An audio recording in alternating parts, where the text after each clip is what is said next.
Welcome to Energy Vista, a podcast on energy issues, personal and professional trajectories. I'm your host, Leslie Palti-Guzman. In each episode of this podcast, we chat with energy experts from all around the world. We exchange on timely energy issues as well on their life experience. You will learn a lot, whether you are an energy aficionado or a newbie. It's June 26, 2020, and time for a new Energy Vista episode. Today, I'm exchanging with Robert Johnston, known as RJ. RJ is Managing Director, Energy, Climate and Resource and Executive Advisor at Eurasia Group. His expertise include oil, natural gas, power, energy transition, and Canada. And actually, today we will focus on both energy transition and Canada. Hi, RJ. Leslie, it's great to talk to you. Thanks for having me on your podcast. I'm very happy. And how are you today? Not bad. It's been a long week, but lots of interesting things happening in the energy market. And at least here in Maryland, things from the COVID perspective are looking a little bit better. Good. So since you're originally from Canada and you know very well the country, can you tell us a little bit what's the situation now with Canada's oil and gas? We hear a lot on this side of the border about the plight of U.S. shale gas with very low oil prices, very muted demand amidst COVID-19. What's the landscape right now for Canadian oil and gas companies? Well, I think Canada sometimes is overlooked as an oil and gas producer. I mean, we have the fifth largest crude production, one of the top 10 gas producers as well. And as you know, the first major LNG export project was approved last year. It's under construction with LNG Canada. Yeah. But it is challenging, right? That Canada is certainly perceived as a higher cost and higher carbon jurisdiction. So I think a lot of the effort from government and from industry has been try to lower cost, try to improve the GHG footprint of oil and gas production. But I think that the COVID crisis has certainly made it difficult to take those steps. It certainly constrained the capital available to the companies and certainly put projects on hold and impacted cash flow. So times are tough there. And I think there's a question of, where does Canada going to fit into energy transition longer term as we come out of COVID? Will there be a role for oil sands? Will there be a role for Canadian LNG? I think that is an important question for Canada right now. Yeah. And staying a little bit on the current, difficult situation for oil and gas companies, has the federal government helped oil and gas company with some kind of stimulus? I know that Prime Minister Trudeau's position is a bit ambiguous. He's trying to walk a thin line between being a green supporter, and he instituted a carbon tax and even increased it during COVID-19. But at the same time, he knows that in Alberta, in British Columbia, there is a strong part of the population that is supporting oil and gas and derive a lot of their localized economy from the wealth of those resources.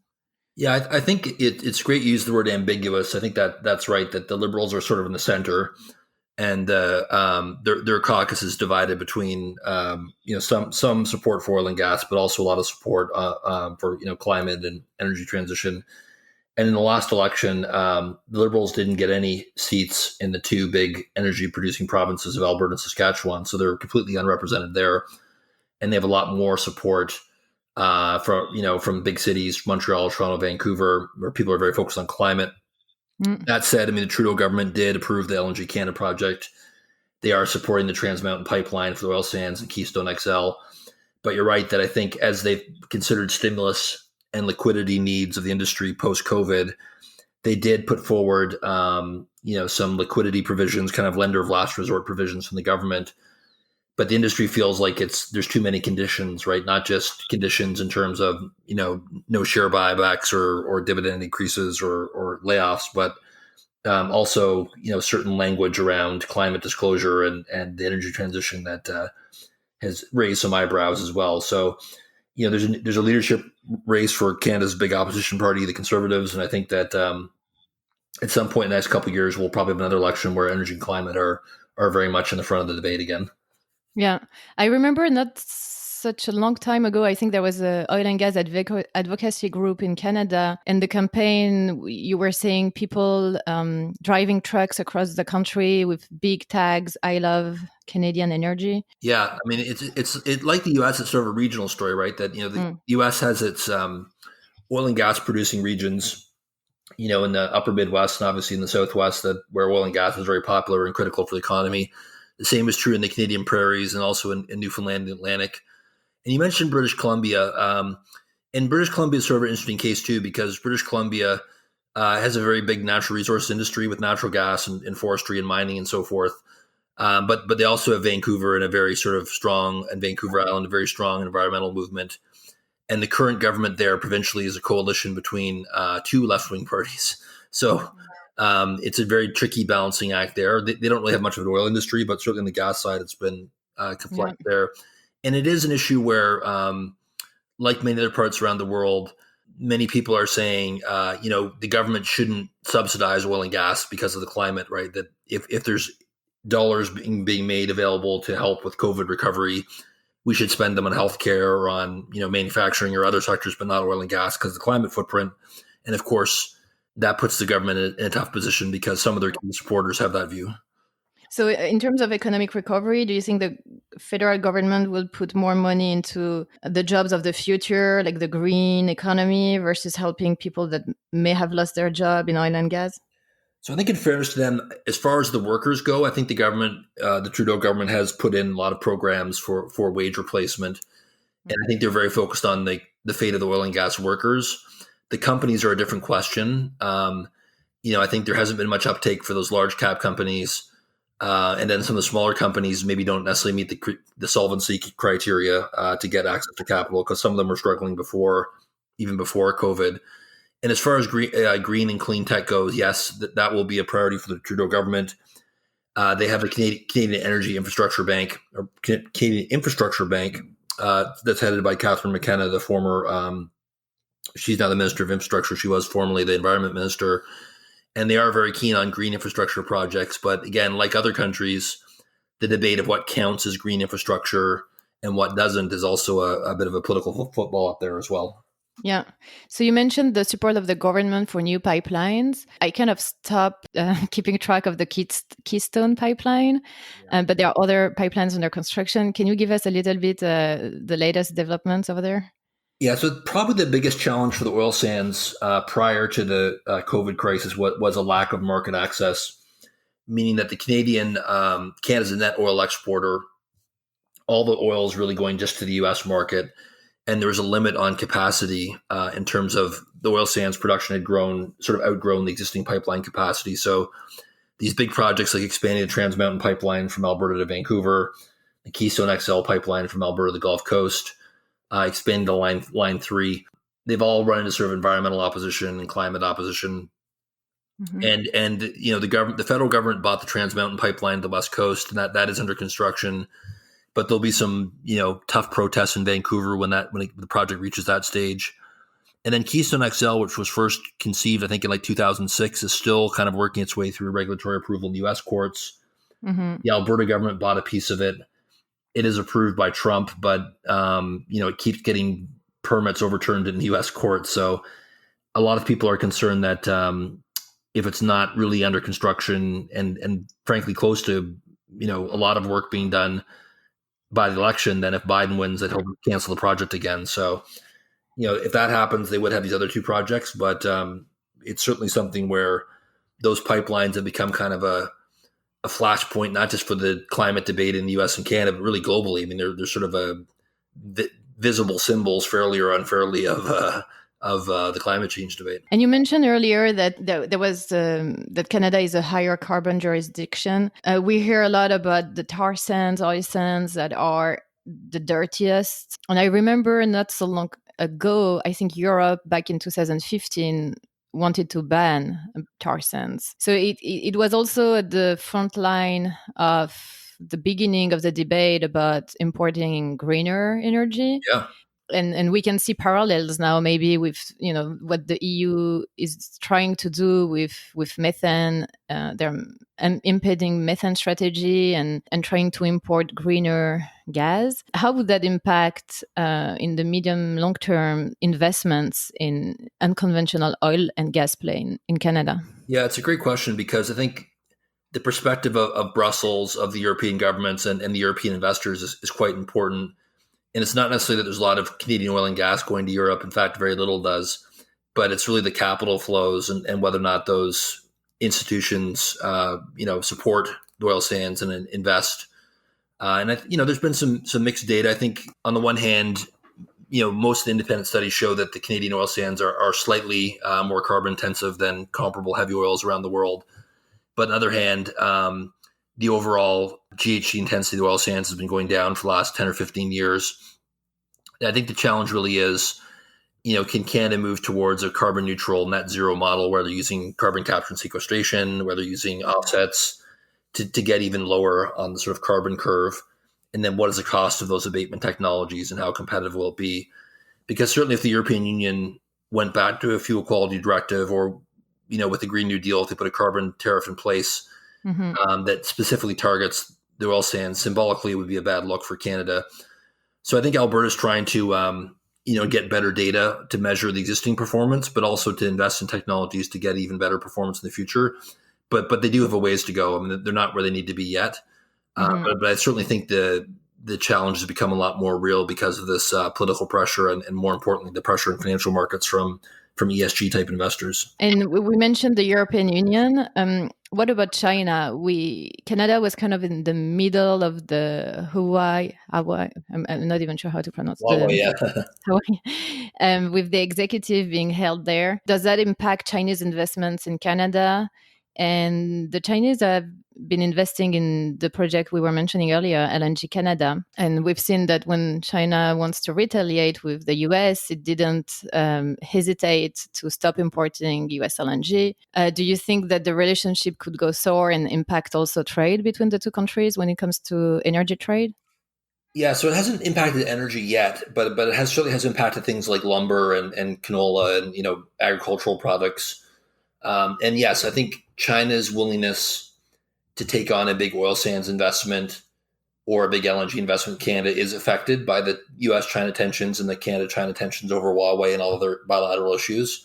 But the Chinese also have questions about the cost competitiveness of Canadian LNG and oil sands versus other sources.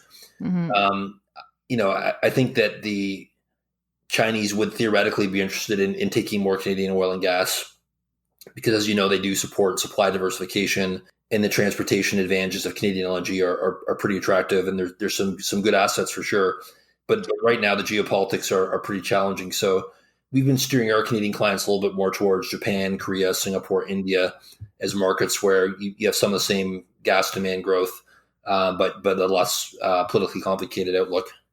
And in terms of moving towards energy transition in Canada, do you see oil and gas companies being more involved in the renewable space? Or you mentioned ESG, what else are they looking into? And you mentioned also capture carbon sequestration. Are there any other strategies that they are looking into? Yeah, so I think Canadian companies are kind of between where the Europeans and the US are, right? That the European IOCs, of course, have put massive dollars into renewables, electric vehicles and batteries and so forth.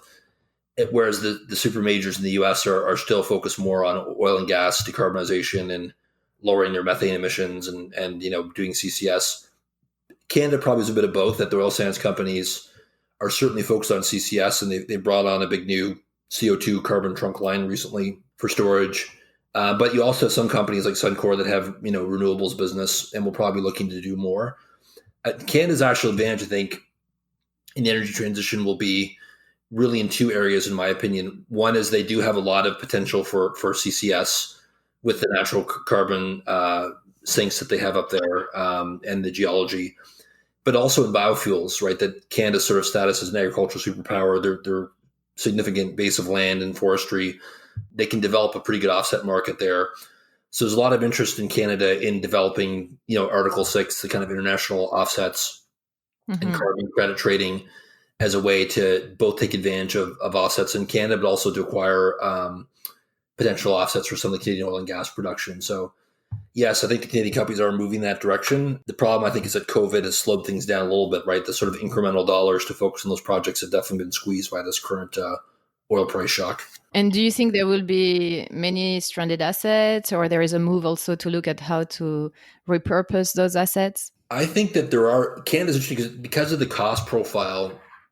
There already are some stranded assets in Canada in terms of not so much carbon, but more just the market access, right? That you haven't been able to get, for example, those prolific gas basins in northeastern British Hmm. Columbia Yeah. haven't had enough takeaway capacity, especially to the Pacific and the LNG market, and even for the oil sands as well. So I think the Canadians are used to dealing with stranded assets, but the focus really is on expanding the pipeline and LNG export capacity, but then also lowering the carbon footprint to try to attract the as much capital as possible and sort of move their position along the global sort of carbon curve to a more competitive position. With a more constrained export market, is there a refocus on the domestic market and trying to open new utilization for, new usage of oil and gas, or on the, domestically transportation or other, or not really? Yeah, so the one area that stands out in that is petrochemicals. That I think you do have a lot of liquids-rich gas in not just the Montney in British Columbia, but also in the Duvernay in northwestern Alberta. So I think the Alberta and BC government are looking at some value-add petrochemical projects that could take advantage of some of this wet gas and these chemical feedstocks that are available there. So that's probably the area they're having the most success. Yeah. Less success in sort of in the transportation and in power generation diversification. Great. Well, let's move to your personal and professional trajectory. So, for how long you've been working at Eurasia Group now? I have been working at Eurasia Group since 2006, long time. Okay, so almost 2 decades, not yet, but getting there. Yeah. So you're a loyalist, a trooper, a pillar of the company, and you've been CEO for 5 years before moving back to being the head of the energy practice, which recently changed the name to Energy, Climate, and Resource. So can you tell us a little bit on how was the transition to being more on the research advisory to managing a company of 100 people or Yeah, so? it was Yeah. interesting, right? That I feel like I've had 3 careers at Eurasia Group. I had my original career running an energy team when you and I worked together.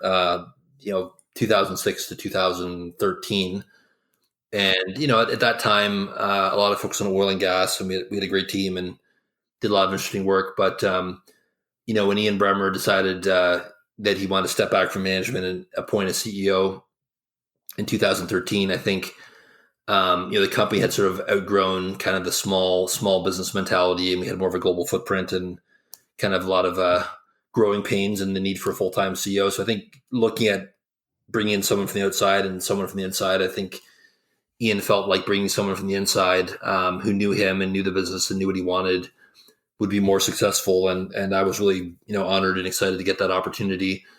And we'd had success with my team, and I'd done sales and I'd done research and some operations, but it led to kind of 3 years of running the company with Ian.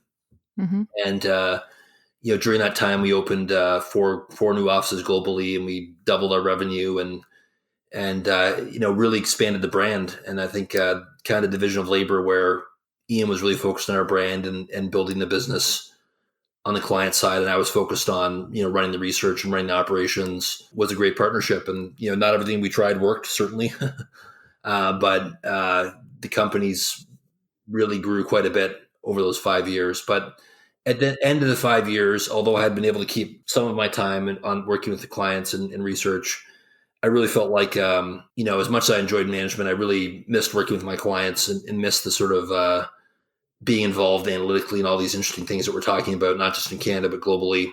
Mm-hmm. And so I told Ian I'd like to go back to management, to being a managing director and running my own client practice. And, he was happy that I wanted to stay with the company and just take a different role. And now we have, our new CEO, Maziar Manovi, who's an old friend of the firm, an old friend of Ian's from Goldman, who's come in and done a great job. And, I'm very happy doing what I'm doing, but I feel like I've had a couple careers at Eurasia Group. Yeah. So what do you think was the most important skill you learned as a CEO?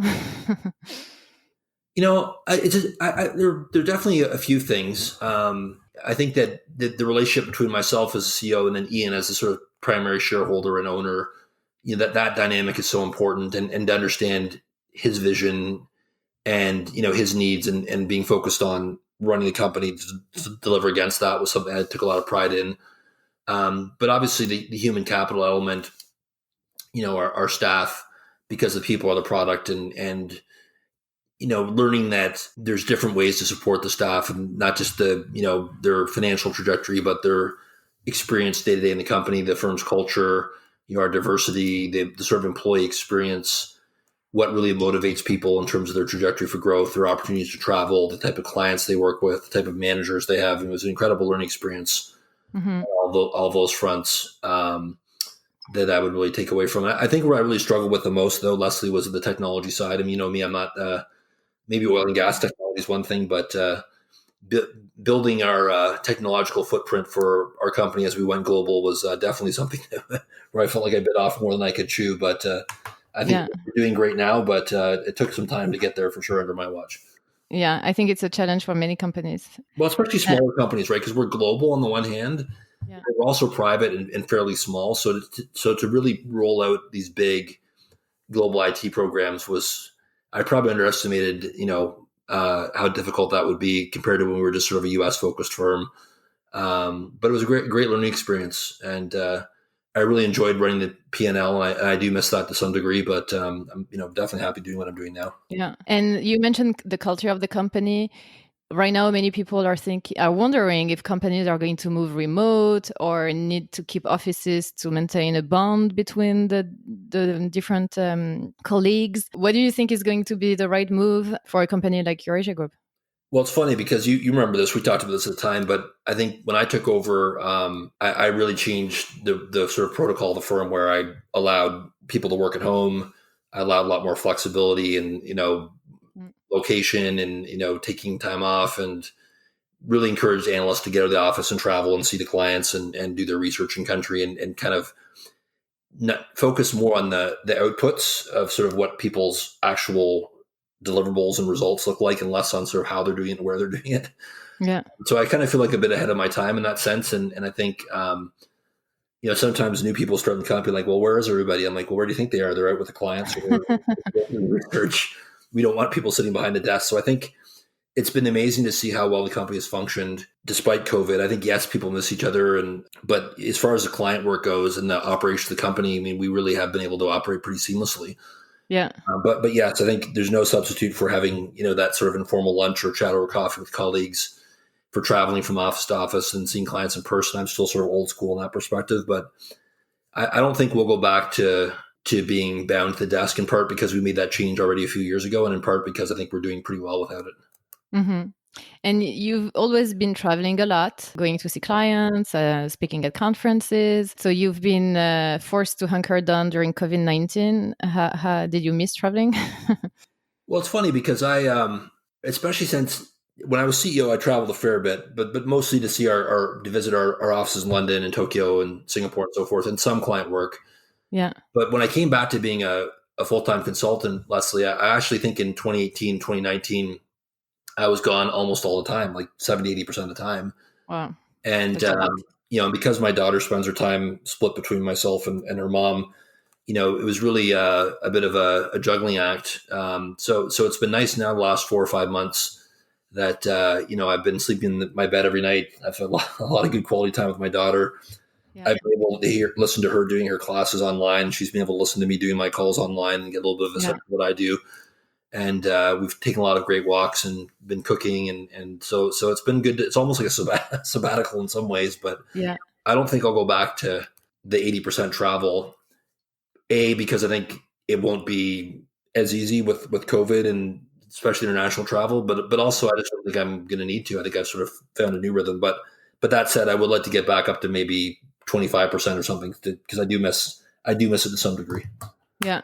And so you just mentioned your daughter, you've been raising her as a single dad, and you've never been shy, when I was working with you, about sharing babysitters issue or your frozen dinners.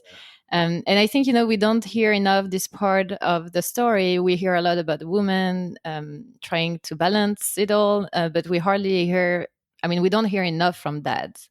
So how did you make it all work? Yeah, no, it's been interesting. I because she was with me, full time for a few years. I had a really great nanny who was living with us Monday to Friday, and she was able to handle things while I was gone for a night or two. And then a lot of time when I was going overseas, and my sister would come and visit. But it wasn't easy, and it was a source of worry to.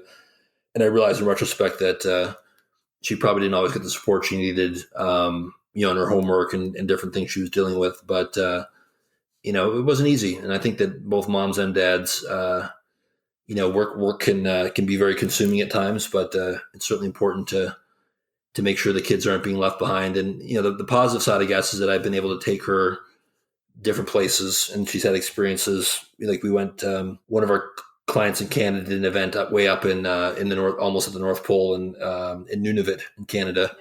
So she got to go up with me. I said I would do the event if she could come with me. So we had a great trip up the Arctic. And she's been to Vancouver Island, and she's been to other parts of northern Canada, and had some good trips. So you try to make the best of it, but it's been great to be here at home the last 4 or 5 months and spend the time together. Yeah. Yeah, I think for many parents, it's like rediscovering their kids sometimes with the online learning and being 24 hours a day all together. Yeah, but I think the flexible work, as you know, Leslie, sort of cuts both ways, right? Like on the one hand, you're sort of always on. Yeah. But on the other hand, like I feel like I can work, early in the morning before she gets up, and then have breakfast with her, and then go back to work. But I can also work, if I want to spend time with her over dinner, and then maybe an hour after dinner, then I can go back to work. So it's also, I feel empowering, right? I don't mind being on, because I feel like I can, if I want to take Wednesday afternoon off and do something with her, I can catch up on the weekend, Yeah. So I think that kind of flexibility is going to be the trend, and it'll be good for parents and kids. Yeah, definitely. Well, on this positive note, RJ, thank you so much for joining me on Energy Vista. And I hope to have you soon for an update on Canada and other global oil and gas issues and energy transition. You bet, Leslie. Well, thanks for having me. Thanks.